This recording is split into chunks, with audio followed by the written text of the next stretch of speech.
জল আনতে গিয়ে বাস দুর্ঘটনার কবলে 12 বছরের এক নাবালক। জানা গিয়েছে মালদার মানিকচক ব্লকের এই পথ দুর্ঘটনা ঘটে। স্থানীয়রা তড়িঘড়ি তাকে উদ্ধার করে মিল্কি গ্রামীণ হাসপাতালে নিয়ে যান। অবস্থা গুরুতর হওয়ায় মালদা মেডিকেল কলেজ ও হাসপাতালে তাকে রেফার করা হয়েছে। ঘটনার খবর পেয়ে ঘটনাস্থলে ছুটে আসে মানিকচক থানার বিশাল পুলিশ বাহিনী। ঘাতক বাসটিকে আটক করা হয়েছে বলে খবর। কোচবিহার এমজেএন মেডিকেল কলেজ ও হাসপাতালের ল্যাব টেকনিশিয়ানের বিরুদ্ধে ছাত্রীর সাথে শ্লীলতাহানি করার অভিযোগের ঘটনায় চাঞ্চল্যের তৈরি হলো। এই ঘটনায় প্রিন্সিপালের কাছে লিখিত অভিযোগ দায়ের করেছে ওই ছাত্রী। বিপুল পরিমাণ ব্রাউন সুগার সহ এক ব্যক্তিকে গ্রেপ্তার করল কোচবিহার পুন্ডিবাড়ি থানার পুলিশ। ঘটনাটি ঘটেছে কোচবিহার খাগড়াবাড়ি মোড় এলাকায়। ধৃতকে গ্রেপ্তার করে এনডিপিএস ধারায় মামলা রুজু করা হয়েছে। মাথাভাঙা কোচবিহার রাজ্য সড়কের নিশিগঞ্জ এলাকায় অভিযান চালিয়ে ব্রাউন সুগার সহ এক ব্যক্তিকে গ্রেপ্তার করল পুলিশ। পুলিশ জানিয়েছে, বাইক আটক করে তল্লাশি চালালে বাইক থেকে 35.92 গ্রাম ব্রাউন সুগার উদ্ধার করা হয়। উকিল বর্মনকে গ্রেপ্তার করা হয়। ধৃত ব্যক্তি কোচবিহার কালাপানির বাসিন্দা। এদিন উপস্থিত ছিলেন মাথাভাঙা থানার এসডিপিও সম্রেদ হালদার, আইসি হেমন্ত শর্মা সহ অন্যান্যরা। বাস চুরির অভিযোগে গণপিটুনি, আর তাতেই মৃত্যু হলো এক ব্যক্তির। ঘটনাটি ঘটেছে ফাঁসি দেওয়ার বিধাননগর 2 নম্বর গ্রাম পঞ্চায়েতের কামাতগঞ্জ এলাকায়। মৃতদেহটি ময়নাতদন্তের জন্য উত্তরবঙ্গ মেডিকেল কলেজ ও হাসপাতালে পাঠানো হয়েছে।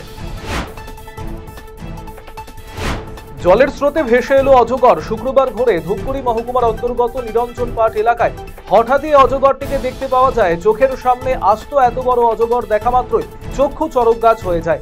এই খবর পাওয়া মাত্রই সেখানে পৌঁছয় ডুয়ার্স নেচার অ্যান্ড স্নেক লাভার অর্গানাইজেশনের সদস্যরা। খবর পেয়ে ঘটনাস্থলে এসে সাপটিকে উদ্ধার করে নিয়ে যান তারা। টোটো থেকে নামিয়ে মারধর করে টেনে হিঁচড়ে স্ত্রীকে বাইকে করে তুলে নিয়ে যাওয়ার অভিযোগ স্বামী এবং দেওরের বিরুদ্ধে। প্রতিবাদ করায় মারধর করা হলো শ্যালিকাকে। ঘটনাটি ঘটেছে মালদার হরিশ্চন্দ্রপুরের বনসরিয়া এলাকায়।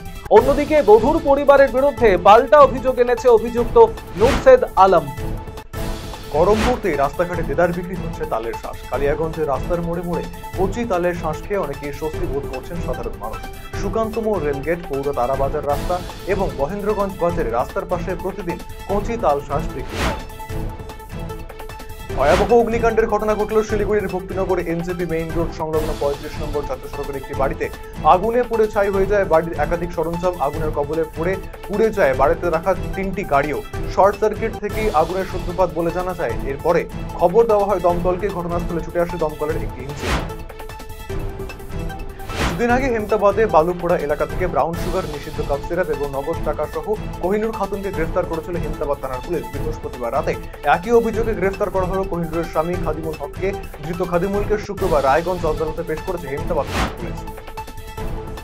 মেডিকেল কলেজে নির্মীয়মান ভবনের কাজ পরিদর্শনে গিয়ে ঠিকাদার সংস্থার এক কর্তাকে ধমকে পুরো চেয়ারম্যান তথা রোগী কল্যাণ কমিটির সদস্য কৃষ্ণেন্দ্র নারায়ণ চৌধুরী। হাসপাতালকে ডেঙ্গুর আতুরঘর বানিয়ে রাখবার অভিযোগ এনেছেন তিনি। শুক্রবার সাত সকালে দুর্ঘটনা ঘটেছে উত্তর দিনাজপুর জেলার করমদিঘি থানার আলতাপুর বাসস্ট্যান্ড সংলগ্ন এলাকায়। দুর্ঘটনায় আহত হয়েছে বাসের কন্ডাক্টর এবং খালাসি সহ 2 জন। বাস এবং লরির সংঘর্ষের খবর পেয়ে ঘটনাস্থলে পৌঁছায় করমদিঘি থানার পুলিশ। বিশ্ব পরিবেশ দিবস উপলক্ষে শিলিগুড়ি পৌর নিগমের উদ্যোগে শুরু হয়েছে 3 দিনব্যাপী চেতনায় প্রকৃতি এবং নদী উৎসব। পরিবেশ রক্ষায় সচেতনতা বৃদ্ধির উদ্দেশ্যে আয়োজিত এই বিশেষ অনুষ্ঠানে আজ শিলিগুড়ির বাঘাযতীন পার্কে রবীন্দ্র মঞ্চে অনুষ্ঠিত হল বসে আঁকো প্রতিযোগিতা। ওই শিক্ষকদের একটি বিশেষ আলোচনা সভার আয়োজন করা হলো শুক্রবার। রায়গঞ্জ স্কুল অফ জিওগ্রাফির ব্যবস্থাপনায় এই সভা অনুষ্ঠিত হয়, যেখানে উত্তর দিনাজপুর জেলার প্রান্তের ভূগোল বিষয়ের শিক্ষকেরা একত্রিত হয়েছিলেন।